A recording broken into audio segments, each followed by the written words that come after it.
नमस्कार, मैं हूं आपके साथ प्रगति और आप देख रहे हैं टोटल टीवी। झज्जर का रुख कर लेंगे, जहां उत्तर प्रदेश के मुख्यमंत्री योगी आदित्यनाथ पहुंचे हुए हैं। क्या कुछ कह रहे हैं, सुनवा देते हैं आपको। और आपने हरियाणा में भी प्रयागराज महाकुंभ की याद का स्मरण करवा दिया है। क्या भव्य और दिव्य कुंभ था, महाकुंभ था, और वही दिव्य और भव्य महाकुंभ का दर्शन आज हमें कवलाना गांव में भी झज्जर में हो रहा है।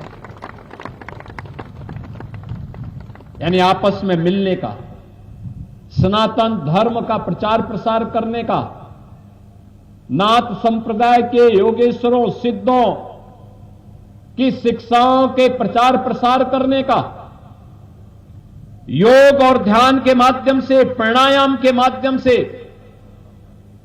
कैसे हम स्वस्थ बनकर के स्वस्थ भारत और विकसित भारत के निर्माण में अपना योगदान दे सकते हैं, इसके लिए जानने का। आपके सामने मंच पर बैठे हुए जितने भी योगेश्वर हैं, सामने बैठे हुए जितने भी योगेश्वर हैं, एकांत में वास करने वाला इनमें ज्यादातर है, जिनकी एकांतिक साधना यदा कदा उन्हें कहीं सार्वजनिक मंचों पर ही सार्वजनिक कार्यक्रमों में लाती है, अन्यथा अपने आश्रमों में अपनी एकांतिक साधना में वे लीन रहते हैं। लेकिन आज इस भंडारा कार्यक्रम में भी वे भी उपस्थित हुए हैं। बहनों और भाइयों, आपने 25 नवंबर को देखा होगा सनातन की विजय कैसे आगे बढ़ती है। जब हम एक साथ सोचते हैं, एक साथ बोलते हैं, एक साथ चलते हैं, तो उसका परिणाम भी ऐसे ही आता है। क्योंकि हमारे यहां तो कहा गया है ना, यतो धर्मस्ततो जय। जहां धर्म होगा वहीं जय होगी, विजय होगी, अवश्य विजय होगी। और जब एक साथ बोलेंगे, एक साथ चलेंगे, एक साथ सोचेंगे, तो परिणाम तो आना ही था। श्री अयोध्या धाम में प्रधानमंत्री जी के कर कमलों से अयोध्या में श्री राम जन्मभूमि पर आपने भगवा सनातनी ध्वज को फहराते हुए देखा होगा। कितना भव्य ध्वज आप देख रहे होंगे। यहां मंदिरों पे भी जो ध्वज फहराया गया है, सब भगवा ध्वज है। ये भारत की सनातन धर्म की परंपरा का ध्वज है। ये भारत के सनातन धर्म की परंपरा का प्रतीक है। ये केवल एक वस्त्र नहीं, ये आसमान की ऊंचाइयों को छूने वाला, हर सम विषम परिस्थितियों में सनातन धर्म अपने मूल्य और आदर्शों की पताका को ऐसे ही ऊंचा बना करके रखेगा। यह संदेश देने वाला एक कार्यक्रम अयोध्या धाम में आपने देखा होगा। 500 वर्षों के बाद यह अवसर आया था। याद करिए, जब 9 नवंबर 2019 को माननीय उच्चतम न्यायालय ने सर्वसम्मति से फैसला दिया कि जहां अयोध्या में रामलला विराजमान है, वही प्रभु श्री राम की पावन जन्म भूमि है, और वहां पे मंदिर निर्माण का मार्ग प्रशस्त कर दिया। पहली बार हुआ जब भारत का कोई प्रधानमंत्री अयोध्या में गया था, और अयोध्या में जाकर के उन्होंने अपने कर कमलों से प्रभु के मंदिर निर्माण के कार्यक्रम का शुभारंभ किया था। मोदी जी स्वयं गए थे और वहां पर इस कार्यक्रम का शुभारंभ किया। दूसरा, जब गत वर्ष अयोध्या धाम में भगवान के मंदिर में भगवान श्री राम का 500 वर्षों के बाद मूर्ति प्राण प्रतिष्ठा का कार्यक्रम हुआ था, तब भी अयोध्या धाम की इस अलौकिक छटा को दुनिया ने देखा था। भारत के गौरव को दुनिया ने अनुभव किया था। और तीसरी घटना 25 नवंबर को घटित होती है। आपने देखा होगा कैसे अयोध्या में भगवान राम के भव्य मंदिर में एक भगवा धर्म ध्वजा कैसे लहरा रही है, एकदम लहरा रही है, सनातन के गौरव की प्रतीक बन गई है। ये भगवा धर्म ध्वज एक संदेश दे रही है विश्व को कि सत्य और धर्म का मार्ग सदैव ऊंचा रहता है और हमेशा ऊंचा रहेगा। इसको कोई झुका नहीं सकता, कोई झुका नहीं सकता है। धर्म की जय होगी, अवश्य जय होगी। हमें विचलित हुए बगैर अपने पथ का अनुसरण करने के लिए तैयार होना होगा और यही संदेश हमारे भंडारा कार्यक्रमों के माध्यम से भी हमारे संतगण देते हैं। एकजुटता का, एकजुट होकर के सब कार्य करते हैं।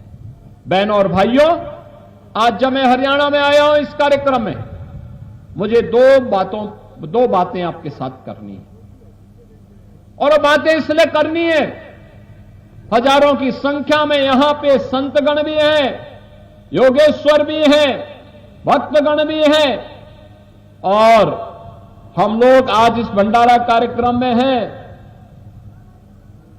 भंडारा कार्यक्रम में इसलिए है, एक भारत के अंदर भारत के अनुरूप, भारत की सोच के अनुरूप सरकारें हैं।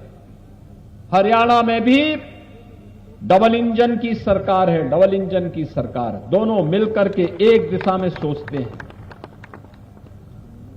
हरियाणा विकास के पथ पर आगे बढ़ रहा है। यहां के लोकप्रिय मुख्यमंत्री श्री नायब सिंह सैनी जी के नेतृत्व में आज भी हरियाणा एक नए विकास के प्रतिमान को स्थापित करते हुए आगे बढ़ रहा है। तो स्वाभाविक रूप से जब स्वर्ण युग आता है तो हमें उतना ही चैतन्य और सतर्क रहने की भी प्रेरणा देता है। याद करना, भारत का जब स्वर्ण युग आया था तब विदेशी हमले भी होने प्रारंभ हो गए थे। हमें फिर से सतर्क होना होगा। ये हमले दो प्रकार से होंगे। एक हमला आज के दिन पे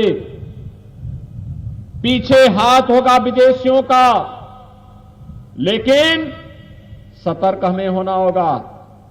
ये हमले दो प्रकार के होंगे।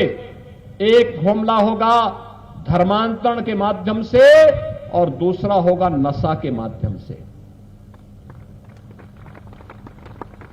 याद करना, हम सबको याद रखना होगा,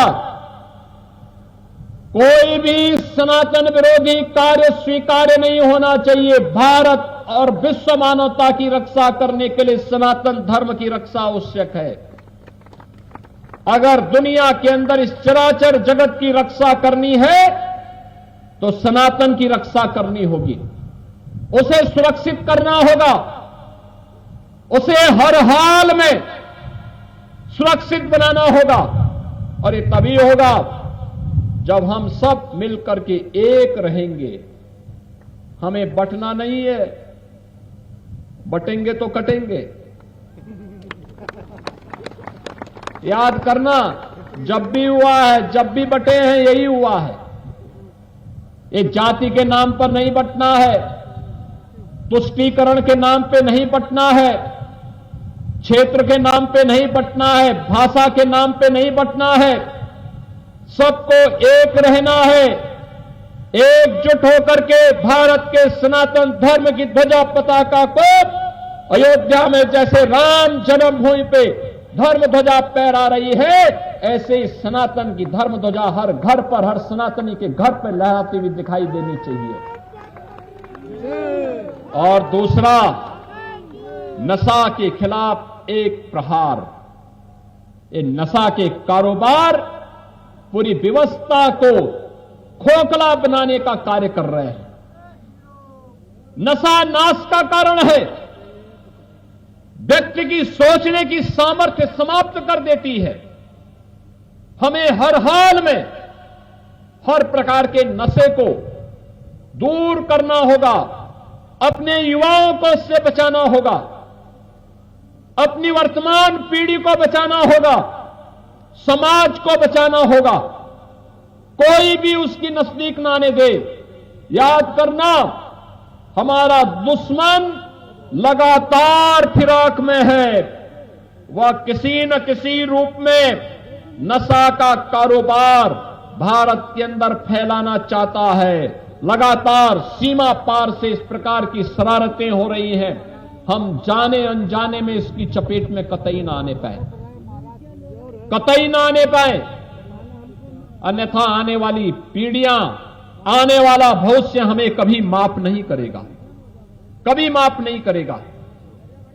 और मैं अपने नाथ संप्रदाय से जुड़े हुए, खड़ दर्शन संप्रदाय से जुड़े हुए सभी पूज्य संतों और योगेश्वरों से ये अनुरोध करूंगा, एक विनम्र अपील करूंगा कि हमारे हर भंडारा कार्यक्रम में, हर धार्मिक आयोजन में धर्मांतरण के खिलाफ, लव जिहाद के खिलाफ, नशा के खिलाफ हर हाल में आवाज उठनी चाहिए, हर हाल में आवाज उठनी चाहिए।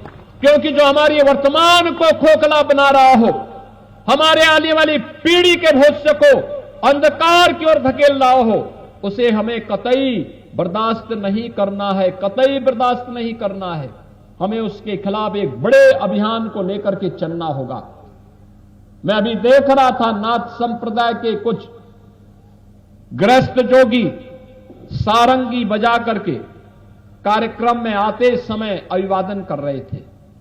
बहनों और भाइयों, ये नाथ सिद्धों और योगेश्वरों का जन जागरण का पुराना तरीका रहा है। गांव गांव में जाकर के जन जागरण को पैदा करना, लोगों को समाज के अनुरूप आचरण करने और समाज के अनुरूप देखने, चलने और समाज के सामने कहां संकट है उसके बारे में अवगत कराने का भी एक माध्यम था। विदेशी हमलों से बचाव करने का भी एक माध्यम था।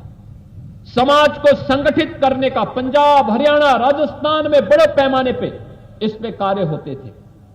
और मुझे आज अच्छा लगा कि कबलाना गांव में आपने यहां पे सिद्ध शिरोमणि बाबा मस्तनाथ जी महाराज की भव्य मूर्ति, बाबा पालनाथ जी महाराज की भव्य मूर्ति, उनके गुरु भाई और इस परिवार से जुड़े हुए अन्य सिद्धों की, योगेश्वरों की भव्य मूर्ति के साथ ही शिव परिवार का और भूत प्रेत, भूत पिशाच निकट नहीं आवे, महावीर जब नाम सुनावे, बजरंग बली की भी भव्य मूर्ति का प्राण प्रतिष्ठा का कार्यक्रम आज यहां पर आपने संपन्न किया है। मैं इस अवसर पर आपको सबको बधाई देता हूं, अपनी शुभकामनाएं देता हूं। और सभी जिन सिद्धों की मूर्तियां, जिन योगेश्वरों की यहां पे मूर्ति प्राण प्रतिष्ठा संपन्न हुई है, उनसे यही प्रार्थना करता हूं कि कबलाना गांव और झज्जर में शांति, सुख और शांति का माहौल बने, लोग यहां पर प्रगति करें, इनके परिवार में खुशहाली आए। इस कामना के साथ आज के इस भंडारा कार्यक्रम में उपस्थित अपने सभी योगेश्वरों का मैं एक बार फिर से हृदय से अभिनंदन करता हूं। आप सभी का मैं स्वागत करता हूं और अपनी वाणी को देता हूं विराम।